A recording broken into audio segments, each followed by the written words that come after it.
Okay, so we're down to 2 more games. One's a disappointment, and one is a surprise. This is bad news. So what I was thinking is we could do this together. Okay. To make this easier for both of us, and so I'm disgusted, supposed to. Well, you could choose. Which one do you want to choose? Ooh. Okay, I'm pulling this one out. You can unwrap it. Tell me what it is. M for mature. Stupid ESRB ratings. All right. Awesome. Nice. And this one's exclusive, too. We got here, folks, what I thought was going to win Game of the Year, aside from Mass Effect 2, but was a huge surprise to even me. What we got here is Heavy Rain. The biggest surprise, even for me. What other studios cannot do with Murder Mystery, Quantic Dream Studios has. It's about a story of a father who loses his kid and take it from there. Basically, you get to do any decision you want in this game. Even the characters that you choose, if they die, they're dead. They're out of the game. So then the story changes, which is kind of nice. It's refreshing. It's new. The control schemes are different. The graphics are epic. It's exclusive to the PS3, so only the PS3 owners can have it. Sorry, Xbox. Maybe it'll come to you. You got shafted. You got Mass Effect, so... PS3, and Fable 3. Yeah. Take pride. Take great pride. So PS3 had to get something. Anyways, what did you think of the game? Well, obviously this game is a revolutionary title because it finally taps into the potential of the PlayStation 3's capability in graphics and hardware. Loading times are not that excruciating, surprisingly, and it's a very fluid game. The concept of having decisions weigh heavy on the outcome of the plot is an amazing idea. Absolutely. Especially when it revolves around something that's pretty much similar to a CSI special. CSI, yes, CSI. So basically, I would say that this game brings out the best of the PlayStation 3. It caters to specifically the PlayStation 3 power. And the control scheme actually revitalizes the whole new aspect of using the six-axis control. Jesus Christ, it's like a tongue twister. The six-axis controller and the Dual 3, obviously, DualShock 3 vibration.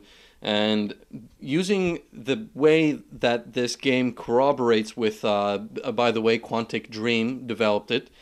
Company that's, was small time, but obviously managed to hit a nice title, and it's definitely a heavy hitter. Which is kind of nice. I wish more parties would take note of this and try different things. There's not enough games trying things. I mean, and that's another thing. It's originality. And this game breathes, speaks, and craps originality. It is the core of what we're trying to look for in the video game industry. And since the video game industry, unfortunately, is repetitive in nature, we have to appreciate the very few games that are underappreciated, that are buried gems. And I would consider Heavy Rain a buried gem for the PlayStation 3 platform. And you have to. I mean, unless you want more of Fable 3.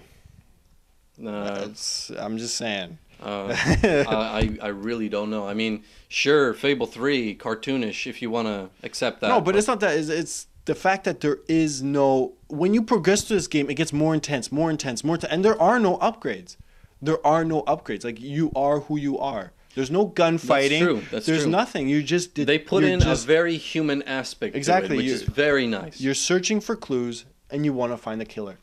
Entirely, if you own a PS3 and you don't have this game...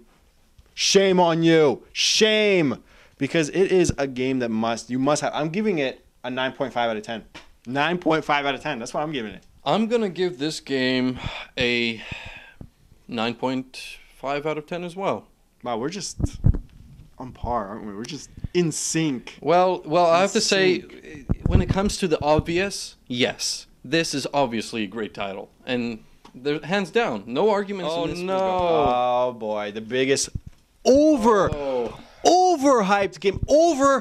game. I can't even stress that enough. It's overhyped. It was, you know, I was excited. I wanted to be excited. I played the first one and was like, this is great.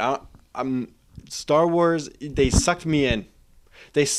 Most genres can't do that, but Star Wars Force Unleashed was great, and that is why this final disappointment is Force Unleashed 2. TFU2, in short, Star Wars has released a sequel directly in part that the success of the original Star Wars The Force Unleashed inspired them to create something like this. Now, unfortunately, they thought they were actually going to provide a lot of improvements in the gameplay mechanics, the leveling system, as well as the graphics. The only thing that I have to say was the only notable improvement was the graphics themselves. Gameplay dynamics were somewhat polished, but unfortunately, you're pretty much getting the same thing, but repackaged. So I'm looking at TFU2, but all I really am seeing is TFU1. Just an extended cut.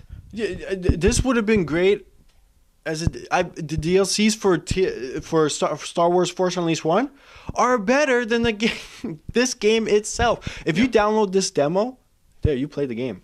You played 80% Very of the true. game. The biggest complaint that many people have had, including ourselves, is that it was the shortest adventure anyone's ever gotten, especially for a standard price of 70 plus tax dollars.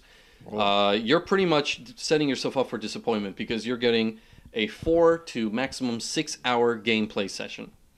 Now, there's no multiplayer. There's absolutely no additional features except the challenge mode, and the challenge mode can only maybe give you an extra hour if you just want to storm through it. There is DLC for it, I think. I saw it, but I was like, this game is so horrible. I'm not wasting any money on this. Not extra cash for this game. I'm sorry. This game was a massive disappointment, especially with the amount of hype that was receiving. It really made me feel sad and disappointed and cheated, actually. It was the first time where we were both like, wow, I've never been so betrayed. Sorry, my back hurts. I have a knife in it. Yeah. Yeah.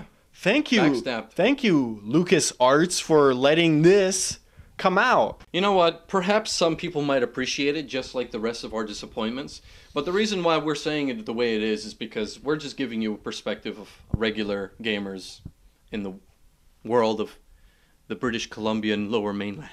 We're trying to, we don't want to be biased. This game is bad on the 360. This game is bad on the Wii. All platforms. It's just really sad. And if it came out on the iPhone, it would be bad on the iPhone. If it came on the PSP, it would be bad on PSP. If it came on the DS, it would be bad on the DS. So really, there is no. This doesn't belong anywhere. No, it does not. So I'm giving this game a 3 out of 10. Really? Well, that's kind. I was going to give it a 1.5. 1.5. It hurt. It literally ripped my heart out. It literally ripped my heart out. Oh. I'm Daniel Westbay. If you want to get a hold of me, I am on Twitter. And he is Dustin Gaddick. Yep. You could also get a hold of him on Facebook. I'm on Facebook and Twitter. Facebook hasn't caught up to the hype yet. No, I'm sorry, but social networking sites are just a joke. So yeah, hope you enjoyed it. We'll have more in the new year. So stay tuned for D Squared. D Squared. And we're out.